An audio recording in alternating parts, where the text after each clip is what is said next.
For me, April was a month of adjusting to my new living situation, which has brought some significant changes to my playtime that I had no idea about when planning last month. My main goal was naturally to finish that new entry of my favorite series, and thanks to my new situation I could, but it also meant I was finally able to laser focus on just one game, meaning you won't see much else here. But it's a great game, a good month, and has me feeling positive about playing more new things soon, so let's get into the JRPGs I played in April.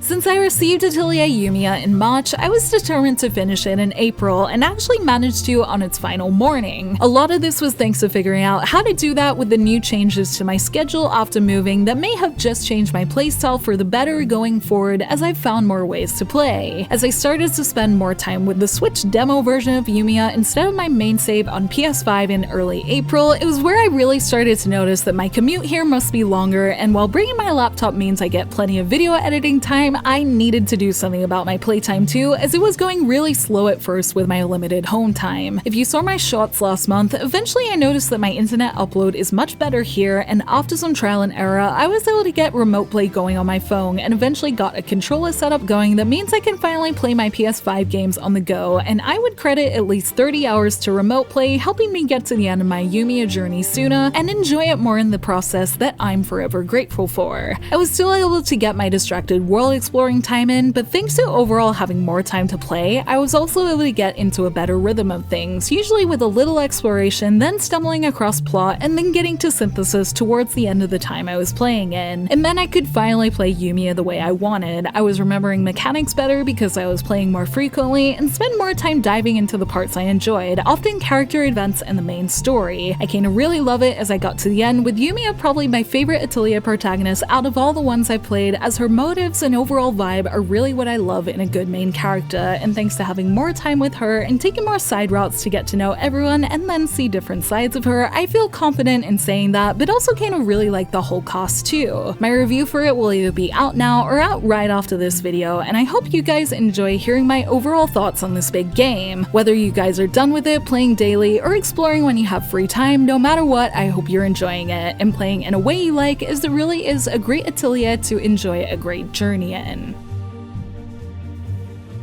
I really had a one-track mind in April, as I really wanted to enjoy and finish Yumia, and the discovery of my remote play capabilities did also mean the opportunities where I could play Trails to Azure decreased. Better for my review schedule, but also worse for that playthrough, so I'll definitely have to be dedicated to finishing it in between games and videos going forward. I was able to dedicate myself to one more thing in April though, still Yumia related, in the form of Japanese Resleriana's Yumia Festival, where I managed to keep my recipe streak and even get Yumia and Isla through some luck. But ultimately my focus was much more on console Yumia, which feels good to say. I did enjoy this collab before I discovered remote play or when I had connection problems though. The story was surprisingly full voiced with all its characters from Alvina to Toturi to Yumia and the rest, and they really did put effort to making their own spin-off story, blending ideas from Yumia and Rez to not only have her use a cauldron for the first time, but also to give Rez another interesting event chapter. My only wish is it could have been out before Resleriana died in the West, but with the release schedule I guess that was impossible, but I'm sure someone will put it into English at some point so everyone can enjoy it. In any case, while my Trails time suffered a little, I'm still glad to have had focus time playing in April, and hope to keep it going moving forward as another month begins and I have my eye on the next thing I want to review.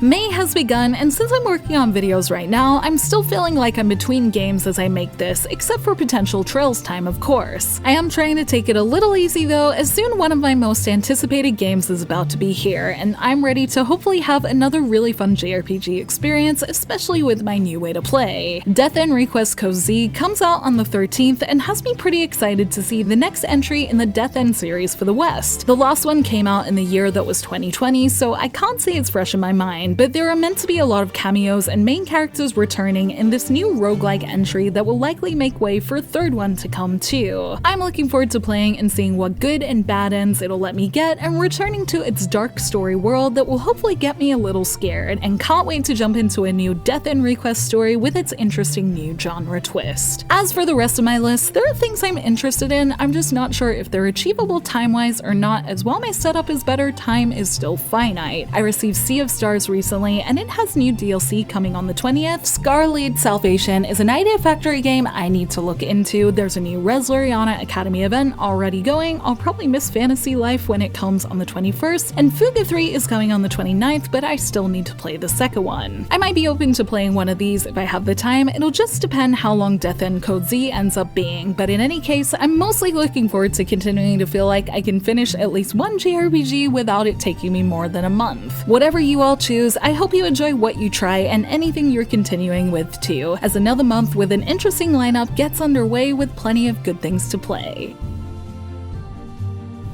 Thank you for watching this video. Let me know in the comments below what you played in April and what you plan to play this month. You can like and share this video if you enjoyed it, subscribe to my channel for more JRPG content like this, and ring that bell to get notifications on whenever I post so you don't miss a thing. You can check out more videos here, and you can find me on social media on X, Facebook, Instagram, and TikTok, all at JRPG Jungle. Links to those will be in the description below, and until next time, thank you. Bye!